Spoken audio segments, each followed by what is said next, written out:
First of all, I just find it grotesquely amusing that the fat perfumed princess named Lindsay Graham is talking about the nobility of sacrifice. He was a lawyer. The biggest risk he ever made to his life while serving was dying of an infected paper cut.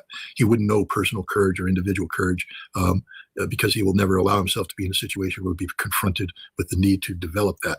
This man is a disgusting pig of a human being, and I just hope that he gets the fate that he deserves. And in the old days, we tar and feather him and lead him out of town and throw him into a bee's nest. Who knows what will happen? But this man does not deserve to die a peaceful death after living a long and fulfilling life. He deserves to rot in hell. He's a horrible, horrible American, horrible, horrible human being.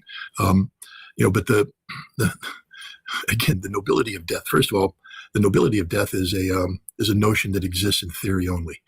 Ask me why I joined the military.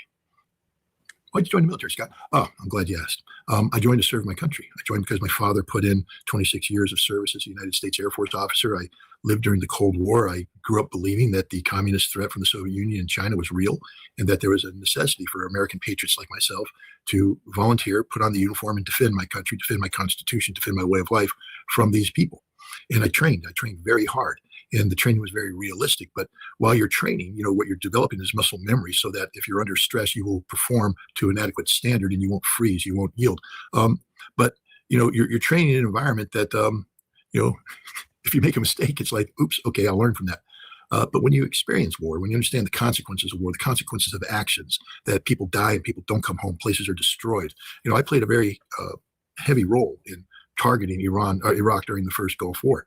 Now, I could have done what most people did, view it from long distance, and then go home to America and pat myself on the back and say I did a hell of a great job.